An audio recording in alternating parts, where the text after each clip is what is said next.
Bienvenue sur le plateau de Parole de Vie pour un nouveau rendez-vous avec le message de la parole de Dieu. J'aimerais aujourd'hui partager avec vous un texte de l'évangile de Luc, une parabole que Jésus nous a laissée dans le chapitre 11 et le verset 5. Voici ce texte. Il leur dit encore, « Si l'un de vous a un ami et qu'il aille le trouver au milieu de la nuit, pour lui dire, « Ami, prête-moi 3 pains, car un de mes amis est arrivé de voyage chez moi, et je n'ai rien à lui offrir. » Et si de l'intérieur de sa maison, cet ami lui répond, « Ne m'importune pas, la porte est déjà fermée, mes enfants et moi nous sommes au lit, je ne puis me lever pour te donner des pains. » Je vous le dis, quand même, il ne se lèverait pas pour les lui donner parce que c'est son ami, il se lèverait à cause de son importunité et lui donnerait tout ce dont il a besoin. Et moi, je vous dis, demandez et l'on vous donnera, cherchez et vous trouverez, frappez et l'on vous ouvrira, car quiconque demande reçoit, celui qui cherche trouve, et l'on ouvre à celui qui frappe. Quel est parmi vous le père qui donnera une pierre à son fils s'il lui demande du pain, ou s'il demande un poisson, lui donnera-t-il un serpent au lieu d'un poisson? Et s'il demande un œuf, lui donnera-t-il un scorpion? Si donc, méchants comme vous l'êtes, vous savez donner de bonnes choses à vos enfants, à combien plus forte raison le Père Céleste donnera-t-il le Saint-Esprit à ceux qui le lui demandent? Amen. Jésus enseigne au travers de cette parabole la persévérance nécessaire à la réception du Saint-Esprit. Beaucoup de gens aujourd'hui ne savent pas persévérer dans la prière. Et ils sont nombreux, ceux qui également ne sont pas préoccupés par la recherche de la puissance du Saint-Esprit dans leur vie. Mais l'Écriture nous affirme que si nous persévérons dans cette démarche pour recevoir le baptême dans le Saint-Esprit, nous pouvons être assurés de la sollicitude de Dieu à notre égard. Jésus affirme à plus forte raison, le Père Céleste donnera-t-il le Saint-Esprit à ceux qui le lui demandent? Mais il y a beaucoup de gens qui se trompent au sujet de la prière. Et ils ramènent la persévérance dont Jésus a parlé, la persévérance nécessaire, à d'inutiles répétitions. C'est comme si la prière devenait une espèce de mantra. Jésus a dit dans l'évangile de Matthieu que ce n'était pas à force de paroles, de répétitions, que l'on pouvait s'imaginer obtenir quoi que ce soit de Dieu. Les redites ne caractérisent pas le christianisme. Les redites sont le fait du paganisme. Ils s'imaginent, dit Jésus, qu'à force de paroles, ils seront exaucés. Peut-être y a-t-il parmi nos téléspectateurs quelqu'un qui égrène son chapelet à longueur de journée. Eh bien, j'aimerais vous dire que ce n'est pas la bonne manière d'aborder Dieu dans la prière. La prière n'est pas un mantra que l'on répète jusqu'à en perdre conscience. Prier n'a rien à voir avec une forme de persuasion mentale quelconque. Ce n'est pas de l'autosuggestion. Ce n'est pas une espèce de conditionnement. Tout cela n'a rien à voir avec la prière de la foi. Persévérer, c'est attendre patiemment le secours de Dieu en réponse à la prière. Dans la prière véritable, celle qui nous permet d'obtenir le Saint-Esprit, nous ne voyons nulle part dans les Écritures que l'homme doive perdre conscience. Au contraire, il prend conscience de la puissance divine et de sa dépendance. Alors, j'aimerais vous encourager à persévérer, demandez et vous recevrez. Cherchez et vous trouverez, frappez et l'on vous ouvrira. C'est bien la parole actuelle de Jésus. Mais maintenant, nous allons aller plus loin. Je voudrais qu'ensemble nous abandonnions le contexte de cette parabole et que nous regardions de près l'image que Jésus va utiliser. Vous vous en souvenez, c'est celle d'un ami qui arrive de voyage en pleine nuit et à qui son hôte n'a rien à offrir. Et j'aimerais vous montrer qu'au travers de cette image d'un homme qui vient frapper dans la nuit à une porte et qui s'entend voir refuser de l'aide, j'aimerais vous montrer les grands traits de l'histoire du salut et en même temps du drame de notre monde. L'histoire du salut, parce que cet ami qui vient au milieu de la nuit, c'est l'image du Sauveur. Il a visité la terre dans ses heures les plus sombres. Et quand Jésus est venu au milieu de la nuit, il était comme un étranger de passage. On n'a rien eu à lui offrir. À sa naissance, l'Écriture nous dit qu'il a été repoussé hors de l'hôtellerie et il a trouvé abri dans une mangeoire. Tout au long de son existence terrestre, quelques 30 années plus tard, il a été rejeté. La Bible dit que Jésus n'avait même pas un endroit pour reposer sa tête, alors que les oiseaux du ciel, les renards, ont des nids et des tanières. En fait, la seule chose que nous avons trouvée digne du Sauveur, ça a été la croix où nous l'avons crucifié. Aujourd'hui, au travers de ce message, cet ami céleste vient encore frapper à ta porte. Et la question que le Saint-Esprit t'adresse est la suivante: est-ce que tu n'auras encore rien à lui offrir? Autrefois, nous chantions dans nos églises ce cantique: Seigneur, je n'ai rien à t'offrir, sinon un cœur fatigué de souffrir. À tous ceux qui sont fatigués de cette souffrance, à tous ceux qui sont fatigués d'être toujours fatigués, je dis: approchez-vous de Dieu, saisissez l'occasion de ce message pour lui apporter votre vie, l'histoire du salut. Mais aussi, comme je l'ai dit, le drame de notre monde. Car le Sauveur est venu en pleine nuit. À la grande horloge de Dieu, il est encore minuit. Lorsqu'on lit l'Ancien Testament, notamment le livre de l'Exode, on entend Dieu dire à Moïse: vers le milieu de la nuit, je passerai et je punirai les Égyptiens pour leurs crimes. Et c'est en effet le soir de Pâques, à minuit. Minuit, c'est le milieu de la nuit, que l'ange exterminateur est passé. Et sur toutes les maisons où il n'y avait point de sang, alors la mort, avec tout ce qu'elle peut avoir de déchirant et d'horrible, a installé son règne. Aujourd'hui, nous sommes obligés de reconnaître qu'il est encore minuit. Le cadran de Dieu nous rappelle qu'il est bien tard. Malgré toutes les lumières artificielles de nos sociétés modernes, nous n'avons pas su repousser les ténèbres spirituelles qui ont envahi la conscience et le cœur des hommes. Lorsque nous considérons les 20 siècles qui se sont déjà écoulés depuis qu'ils soient passés sur notre terre, nous voyons que la dévaluation morale, la confusion spirituelle, le désordre social n'a fait que s'amplifier. Nous avons raison. Je crois que nous avons raison de dire qu'il est encore minuit. Aucun de nos efforts n'a réellement abouti. En fait, malgré tous nos progrès, malgré toute notre technologie, nous avons aggravé la situation par notre négligence. Nous sommes les techniciens d'une génération hyper connectée, la génération C. Mais nous avons aussi engendré une génération de gens découragés, condamnés à chercher auprès de ses voisins ce pain dont nous avons désespérément faim. Ami, prête-moi 3 pains. Lorsque nous regardons la parole de Dieu, nous avons une réponse à ce que sont ces 3 pains. L'apôtre Paul dit dans l'épître aux Corinthiens: maintenant 3 choses demeurent, la foi, l'espérance et l'amour. Mais la plus grande de ces choses, c'est l'amour. Voilà de quoi nous avons faim. Voilà de quoi le monde avait faim à l'époque de Jésus. Voilà de quoi le monde a toujours eu faim. Et voilà de quoi notre génération aura encore faim. Ces 3 pains représentent les besoins fondamentaux de chaque être humain.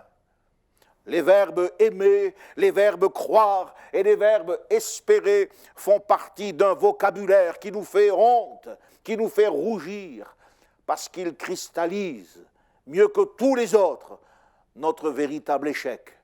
Nous ne savons plus qui croire, nous ne savons plus vers qui nous tourner, notre génération est sans espérance, et nous avons dévalué l'amour, au point que notre cœur en est souvent déchiré. Pourquoi? Parce qu'aujourd'hui, Aujourd'hui, comme à l'époque où Jésus parlait, la porte est fermée. Cet homme qui est dérangé en pleine nuit dit, mais la porte est déjà fermée.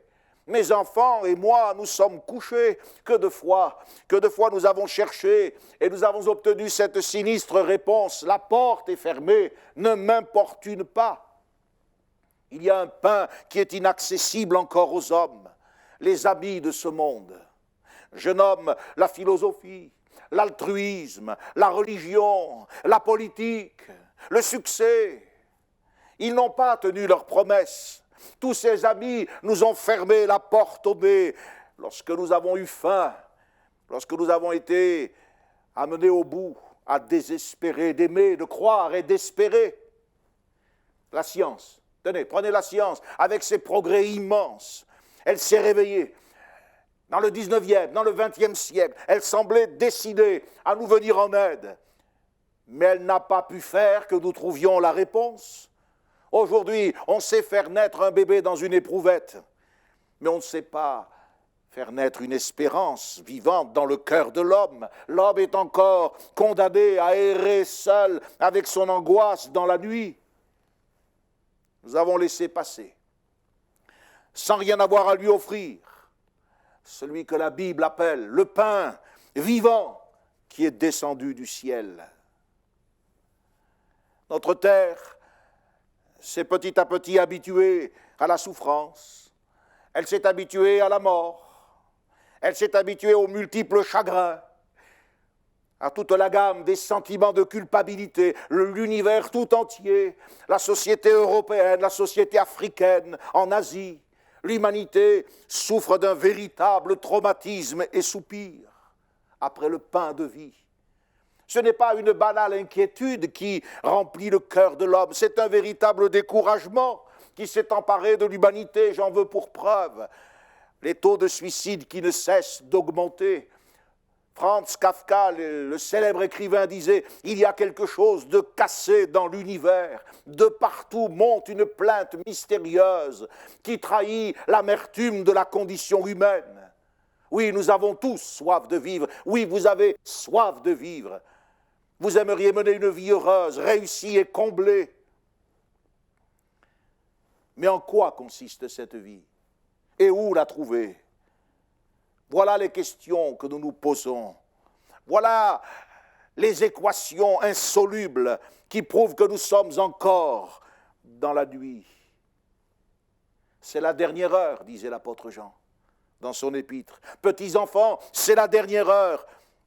Quand l'apôtre Jean a écrit cela, se doutait-il que plus de 20 siècles après, cette heure se prolongerait encore? C'est la dernière heure.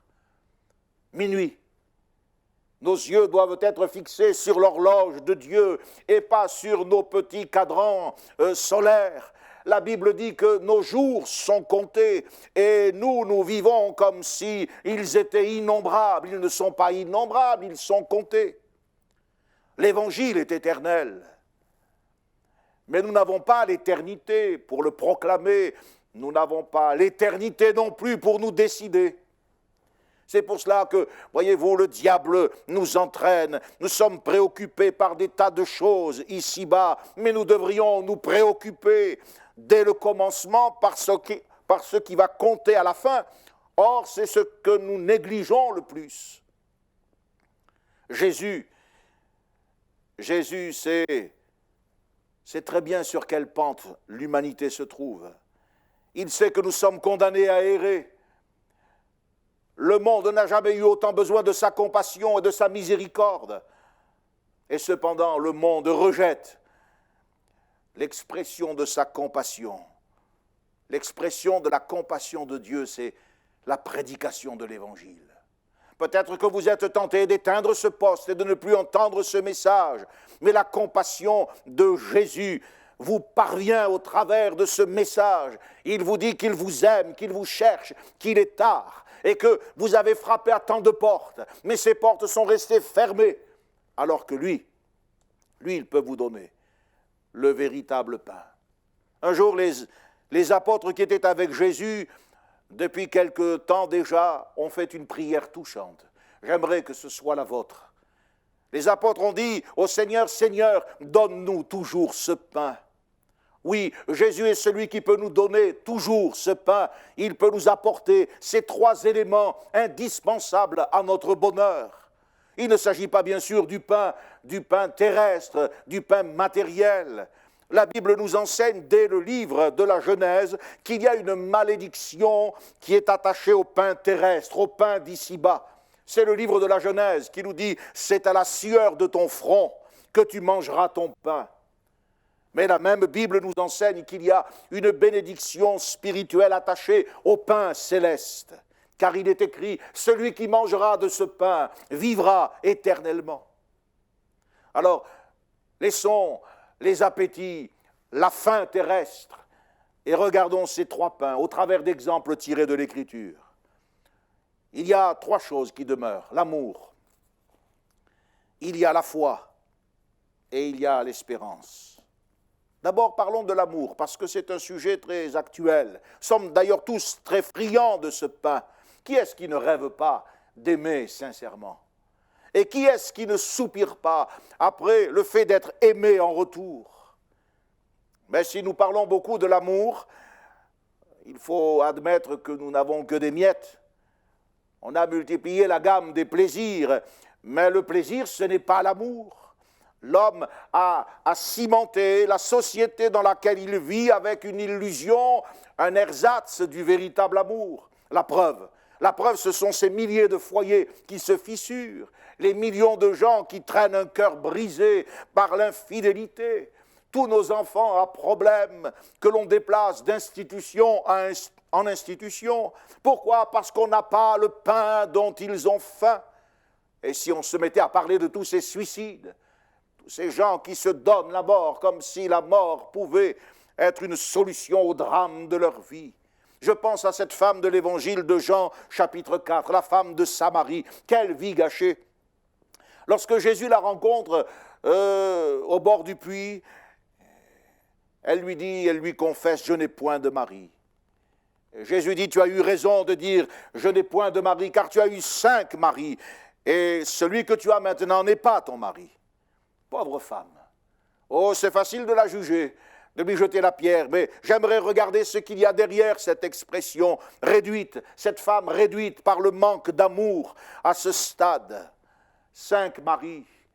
Et puis celui avec lequel tu es, ce n'est pas ton véritable mari. 6 hommes dans sa vie. Il fallait rencontrer le 7e homme. Or, le 7e homme, c'est Jésus. Jésus va lui révéler son véritable amour. Il va satisfaire son cœur et il va redonner à sa vie l'éclat d'un idéal. Oui, il n'y a pas de plus grand amour que l'amour de Dieu manifesté en Jésus-Christ. Vous avez besoin d'être aimé. Vous avez besoin d'aimer. Alors, je vous suggère de vous tourner vers l'évangile de Jésus-Christ. Mais l'homme n'a pas besoin que d'aimer, il a besoin aussi de croire. L'homme a été créé en vue de la foi.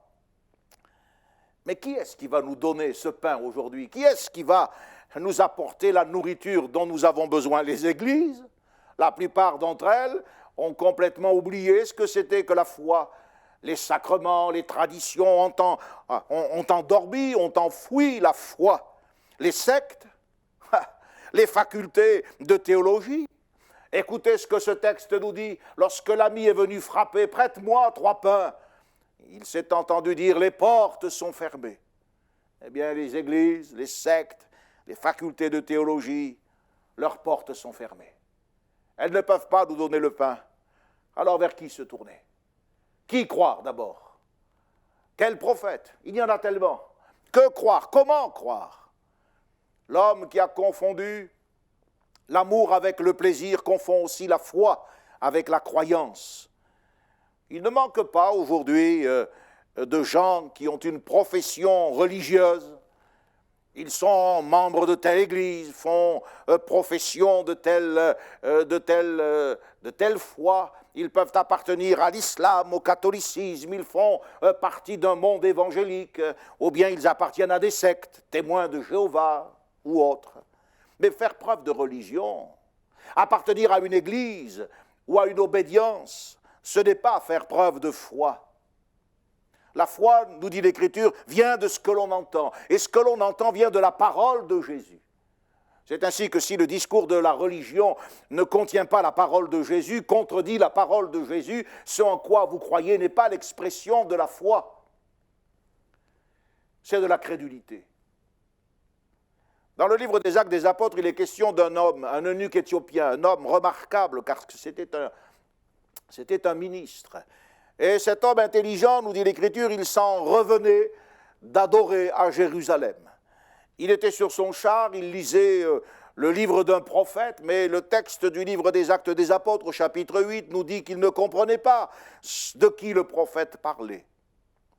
N'avons-nous pas aussi souvent entendu des gens nous dire, vous savez, la religion, moi, j'en suis revenu, comme lui, il revenait de Jérusalem. Les cérémonies grandioses du temple ne lui avaient pas donné la foi.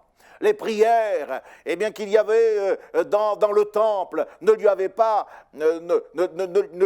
communiqué la proximité de Dieu. Il avait peut-être été ému et saisi par le son des cornes qui annonçait la présence des sacrifices, mais il n'avait pas découvert la vérité. Que lui manquait-il? Il y avait tout, la religion, les prêtres, le culte, les sacrifices, la liturgie, mais il lui manquait le pain que seul Dieu peut donner, la foi. Dans cet entretien avec l'évangéliste Philippe, eh bien, Philippe lui dit, si tu crois de tout ton cœur, si tu crois de tout ton cœur, tu peux être sauvé. Et alors cet homme si capable, ce ministre de Candace, reine d'Éthiopie, mais cet homme au cœur humble, parce que les gens intelligents sont humbles. Cet homme a dit, je crois. Une simple prédication venait de le mettre sur le chemin de la foi.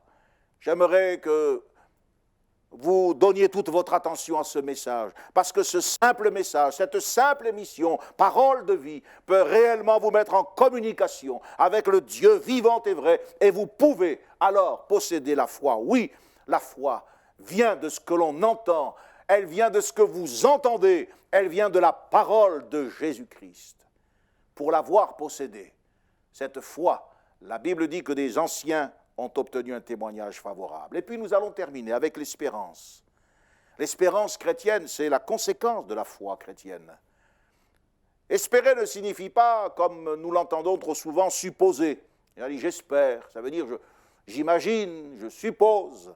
Non, dans la Bible, espérer, c'est posséder.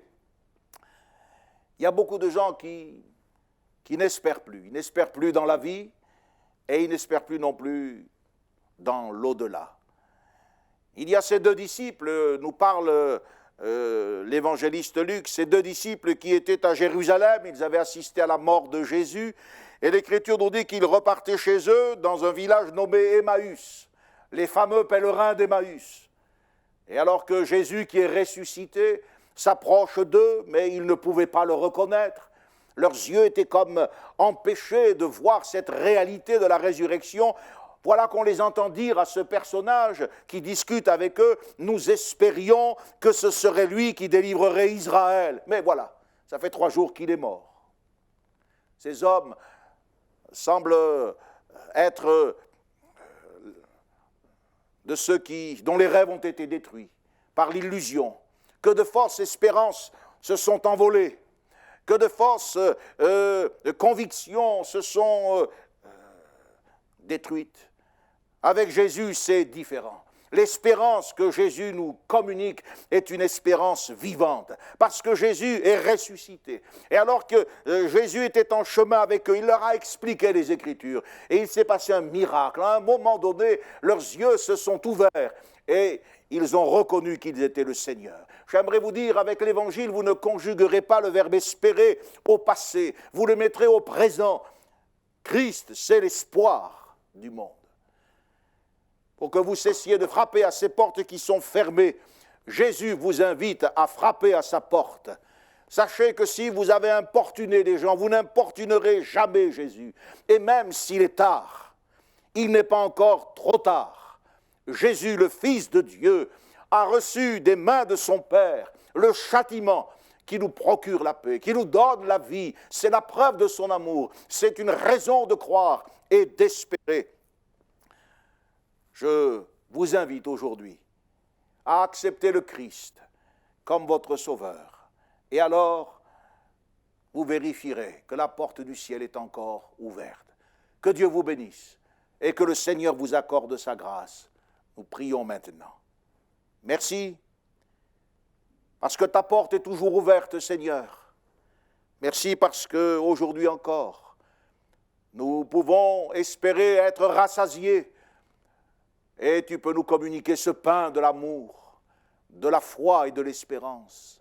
Veuille bénir tous ceux qui ont entendu ta parole et faire ton œuvre dans leur cœur par la puissance du Saint-Esprit et du nom de Jésus. Amen. Amen.